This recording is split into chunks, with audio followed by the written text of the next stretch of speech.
El Señor los bendiga a todos, hermanos. Este es su pastor Carl Heron de la iglesia Ciudad de Dios.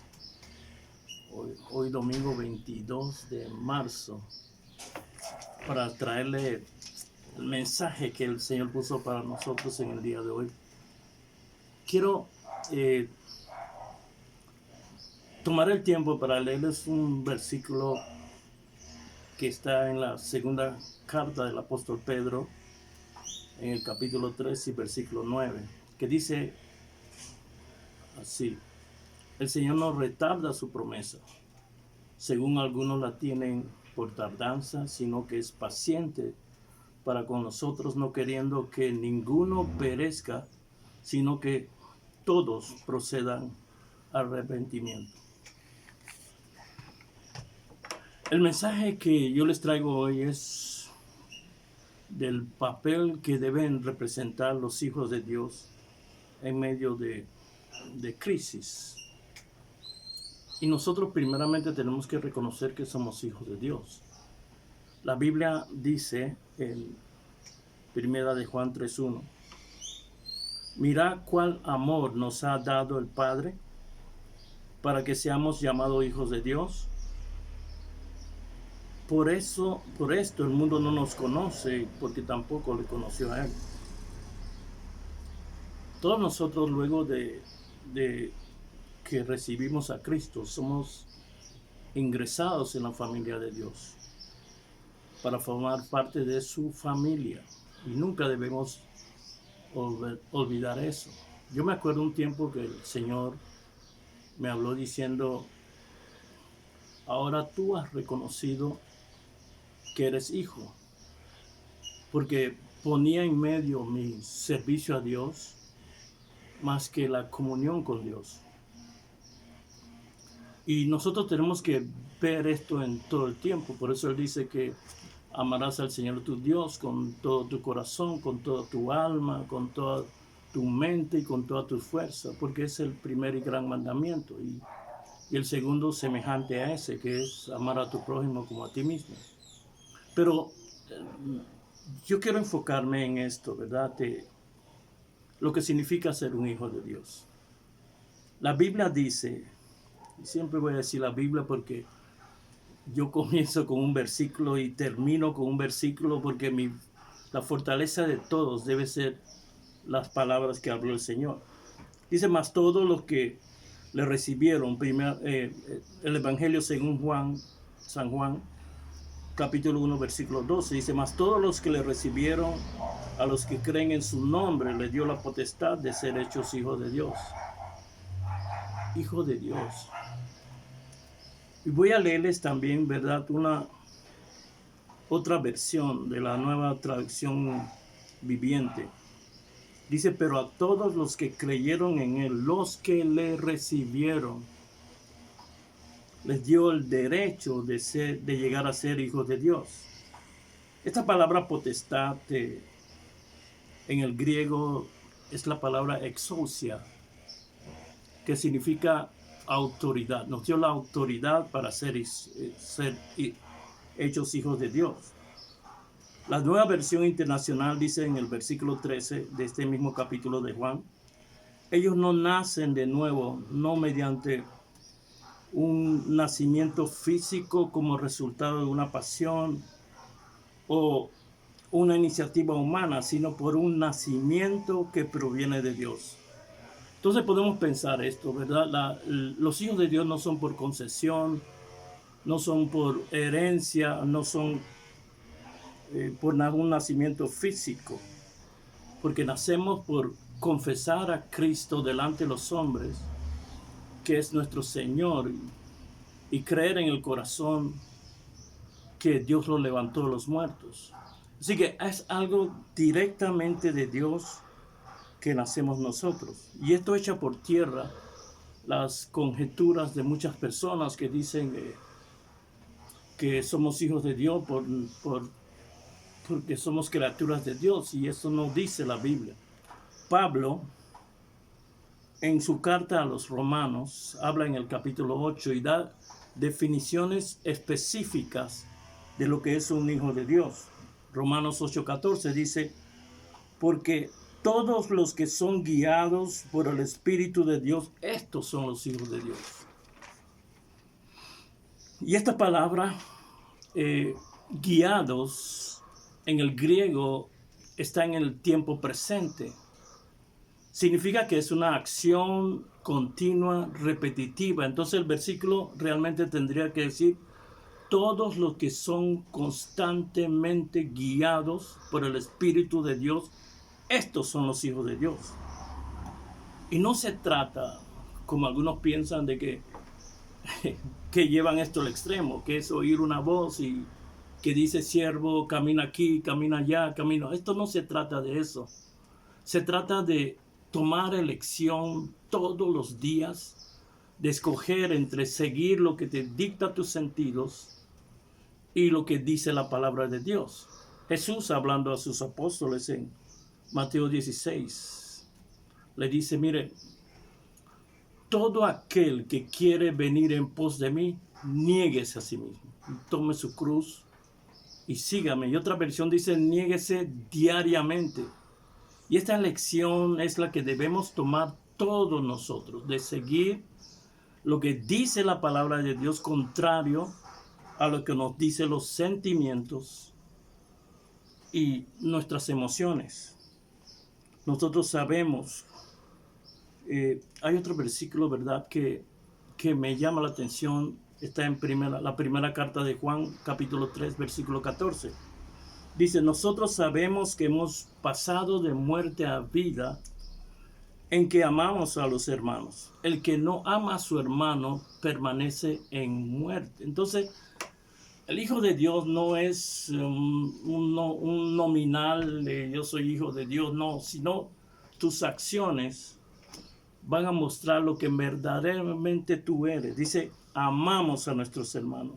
Si no amas a tu hermano, entonces permaneces en muerte.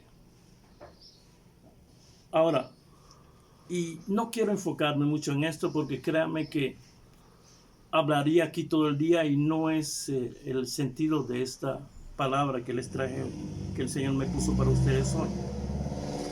Ser un hijo de Dios tiene ciertas responsabilidades que todos debemos asumir. Pablo, hablando en la carta a los Gálatas, el capítulo 4, dice, pero también digo, entre tanto el heredero es niño, en nada difiere del esclavo, aunque es señor de todo, sino que está bajo tutores y curadores hasta el tiempo señalado por el Padre. Un cristiano bebé nuevo en nada diferencia del mundo. Habla como el mundo y muchos pensamientos hasta que se van renovando en su corazón. Aunque es heredero de todo, es como un hijo de un rey, que es criado con tutores y curadores, pero es señor de todo. Y esto nunca debemos olvidarlo. Somos señores de todo, conforme vamos renovando nuestra mente. Entonces, la primera responsabilidad que yo veo en las Escrituras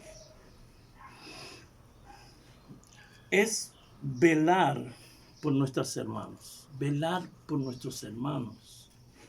La primera responsabilidad, mire, en Génesis, usted conoce la historia, Adán tuvo 2 hijos, a Caín y Abel, después tuvo a Set, pero Caín, el mayor, se ensañó con Abel, porque las acciones de Abel agradaban a Dios y no las de él. ¿Y qué hizo, verdad? Usted conoce la historia, él se fue al campo con Abel y lo mató. Y Dios habla a Caín y le dice Génesis 4:9, y Jehová dijo a Caín, ¿dónde está Abel, tu hermano? Y él respondió, yo no sé. ¿Soy yo acaso guarda de mi hermano? Sí lo eres. Tienes que velar, estás en una familia, tienes que velar por tus hermanos. Mire, aún nuestros hijos, nosotros vemos su crecimiento cuando ellos mismos están dispuestos a velar por sus hermanos. Sabemos que están creciendo y asumen responsabilidad cuando velan por esto. Dice la Biblia, ¿verdad? Sí, siempre tengo que referirme a eso. Gálatas 6:10. Así que, según tengamos oportunidad, hagamos el bien a todos y mayormente a la familia de la fe. Y no se trata solo de buscar el bien espiritual. Sí, hermano, vamos a orar por usted, vamos a interceder por usted. No, esto va mucho más lejos de eso. Se trata de el bienestar físico, emocional, social, por las que vivimos en este mundo. Así que tenemos que ir más allá, no es encerrarse y en una burbuja como mucha gente cree. Y creo, ¿verdad?, que en esto tenemos que asumir nuestra responsabilidad. En esto, en todo. La segunda responsabilidad, y esta es la principal de la que me quiero enfocar en ese día, es la responsabilidad de nosotros de andar en los negocios de nuestro Padre. Pero algunos me preguntarán, pastor, pero ¿cuál negocio? Y no puedo llevarlo en un sentido comercial. Mire, Jesús, todos los años ellos viajaban a una travesía desde Nazaret a Jerusalén para la Pascua. Así que él, teniendo 12 años, él fue con sus padres y al volver los padres se dieron cuenta que él no estaba. Así que buscaron primero un día entre los familiares y a los 3 días lo encontraron en el templo. Y sabe, la madre angustiada, ¿por qué nos has hecho esto? Pero Jesús en Lucas 2:49 dijo, entonces él les dijo, ¿por qué me buscáis? ¿No sabéis que en los negocios de mi Padre me es necesario estar? Yo tengo que, a los 12 años ya él sabía su responsabilidad, que era heredero y simple, no podía dejar de pasar. Estaba delante de escribas y él preguntándoles a ellos y ellos preguntándoles a él, y ellos se admiraban de la sabiduría que él tenía. Mire, desde la caída de Adán, cuando pecó y fue expulsado del huerto, Dios Padre siempre ha buscado cómo volver al hombre a su creación, a su creación, a la comunión con él, porque para eso lo hizo. No vemos otro propósito de Dios en la humanidad, para su comunión. Es por ello, hermano, que la Biblia, el tema principal, desde Génesis hasta Apocalipsis, solo hay un tema. Habla de Jesús y habla de que por medio de él es la reconciliación del hombre con Dios.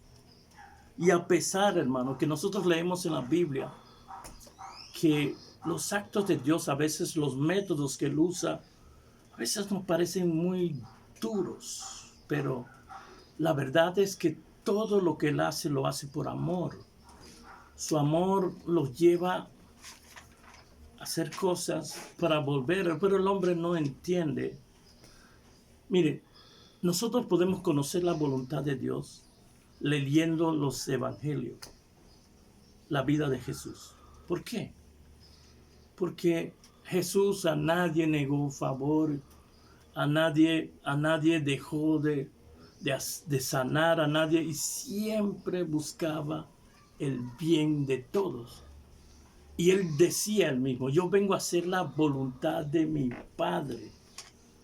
Si alguno dice que no conoce a Dios, entonces debe ver lo que hizo Jesús por nosotros, por la gente que lo buscaba. Muchas veces, dice la Biblia, sanaba a todos. Aún Pedro y Juan un día fueron a pescar en Lucas 5 y no pescaron nada y ya estaban por rendirse. Y Jesús estaba ahí. Jesús les dijo, mira, Pedro, vaya, boga mar adentro. Ve. Ellos le dijeron, no, Señor, mira, toda la noche hemos estado trabajando y no hemos pescado nada, pero más en tu palabra lo haré. Entonces, ¿qué estaba viendo ahí? Estaba no solo viendo, porque a veces lo ponemos en un plano tan espiritual, pero como si no se preocupara de las cosas personales nuestras. Dice la Biblia en Mateo 6 que no debemos preocupar por el comer, el beber, el vestir, porque nuestro Padre que está en los cielos sabe que tenemos necesidad de estas cosas.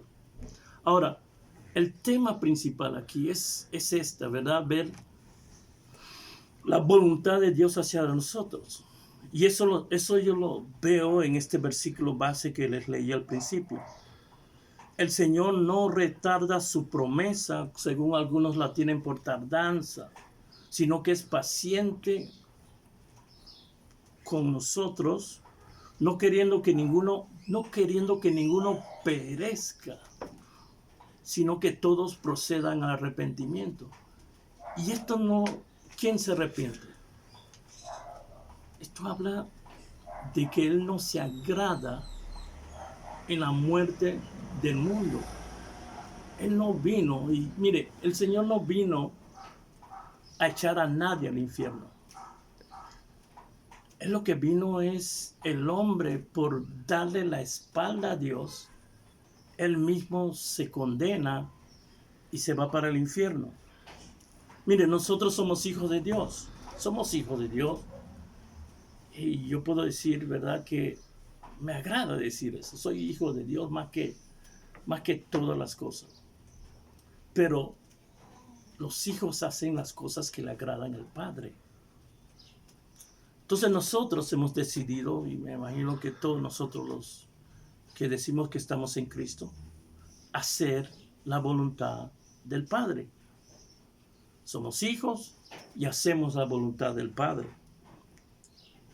Jesús, hablando a los discípulos en Mateo 14, les dice, Mateo 5:14, a veces yo trato de abusar de mi memoria, pero me gusta, ¿verdad? Mateo 5:14 dice esto. Vosotros sois la luz del mundo. Una ciudad asentada sobre un monte no se puede esconder, ni se enciende una luz y se pone debajo de un almud, una canasta, sino sobre un candelero y alumbra a todos los que están en casa. El principal propósito de la luz es alumbrar el lugar oscuro, algún lugar oscuro, y guiarnos a hacer las cosas que conocemos. El mundo ahora, en este tiempo, está en una época oscura de incertidumbre y muchos no saben qué le depara su futuro. Porque nunca en el mundo se ha vivido una situación como esta. Una virus que en menos de dos meses alcance el mundo entero. Y todavía no tienen a ciencia cierta el control de este virus. Así que esto causa incertidumbre en el mundo. Pero como nosotros somos luz, entonces nosotros somos los que debemos tomar el mundo a guiarlo hacia la esperanza. Porque no hay nada peor que perder las cosas en que tú tienes confianza, entre que las cosas en que tú te apoyas. Dice el versículo 16 de este capítulo 14. Así alumbre vuestra luz delante de los hombres, para que ellos vean vuestras buenas obras y glorifiquen al Padre que está en los cielos. Así alumbre nuestra luz. ¿Cómo vamos a alumbrar? Y aquí habla de obras. Aquí habla de conductas de nosotros en estas situaciones. ¿Cómo alumbra? Mire, un cristiano dicta más que es cristiano por las obras que hace. Porque no diciendo que soy cristiano no dice mucho de mí. Las obras que hago. ¿Cuál es mi relación ahora en estos tiempos? Nosotros no estamos aquí para condenar. Nosotros sabemos lo que hacen. Y sabemos que muchas cosas de lo que pasan es por lo que hacen. Pero nosotros ahora en este tiempo debemos guiarlo a una esperanza viva, dice la carta de Pedro, que nos ha llamado una esperanza viva. No una esperanza que hoy está y mañana no está, sino una esperanza que murió, resucitó y no va a volver a morir. Así que nosotros tenemos que, es inamovible, no como la esperanza que tal vez tenían muchos de que la ciencia lo puede todo. Pero hasta ahora ellos tienen que aferrarse a la esperanza viva. Dice Pablo en Romanos 8:19. Porque el anhelo ardiente de la creación es aguardar la manifestación de los hijos de Dios. Toda la creación, todo lo creado, todo lo que vemos delante de nosotros, está esperando que los hijos de Dios hagan algo. Y este es el momento, ¿verdad?, de demostrar nuestra cristianidad. Es el momento de interceder, que esto no siga más adelante. Pienso, ¿verdad?, que nosotros en este tiempo estando en casa, nos hemos fortalecido buscando comunión y en el estudio de la palabra. Pero no se trata solamente de eso, se trata de salir. Y no estoy diciendo de salir, estoy diciendo, tenemos medios audiovisuales como este, tenemos para llamar por teléfono, para exhortar, para hablar con los hermanos, cómo están, qué están haciendo, cómo les va, qué necesitan. Y esto debe ser la manifestación de los hijos de Dios. Así que yo los exhorto, hermanos, que vuestro evangelio no sea un evangelio pasivo, sino un evangelio activo. La Biblia dice que desde los días de Juan hasta ahora, el reino de los cielos sufre violencia y solo los violentos lo arrebatan. Y esto significa, ¿verdad?, que simplemente que el esfuerzo, hay que esforzarse para entrar en él y permanecer en él. Así que yo les exhorto, hermanos, que comencemos a activarnos, llamarnos, hablarnos y hacer algo por los que padecen necesidad, y más aún a los hermanos de la fe. ¿Por qué? Porque no todos los cristianos tienen la profundidad en las escrituras como nosotros, como cristianos que han alcanzado cierto nivel. Y ellos pueden estar sufriendo y sufriendo no, porque nosotros también sufrimos las restricciones, las escasez y todo eso, pero tenemos un Dios que está por nosotros. Y si Él está por nosotros, ¿quién contra nosotros? ¿Qué mundo? Tenemos una esperanza, estamos firmes y esperando. Claro que como a nosotros no nos gusta tampoco esta situación, pero tenemos al que puede hacer algo. Y no puedo dejar entonces de orar por ustedes. Mire, ¿qué tal si cierra sus ojos un momentito y inclina su rostro ahí donde estás? Padre, te doy gracias porque tú eres Dios fiel. Tu palabra es verdad, no vuelve a ti vacía. Tú no contradices nada de lo que dices y no echas para atrás en las cosas que dices. Y nosotros hemos creído en ti. Hemos creído en ti, Padre, y tomamos autoridad ahora porque sabemos tu voluntad. Y oramos por cada uno de los que están oyendo este mensaje. Y primeramente, si tiene alguna aflicción, una dolencia, ponga su mano ahí donde está. Y Padre, en el nombre de Jesús, yo ordeno a toda esa enfermedad, toda esa dolencia que tiene cualquiera que sea, que se vaya en el nombre de Jesús, y ordeno a todo tu cuerpo, de tus pies a tu cabeza, que sea sano ahora, en este momento, en el nombre de Jesús. Amén. Gracias, hermano. El Señor lo bendiga a todos.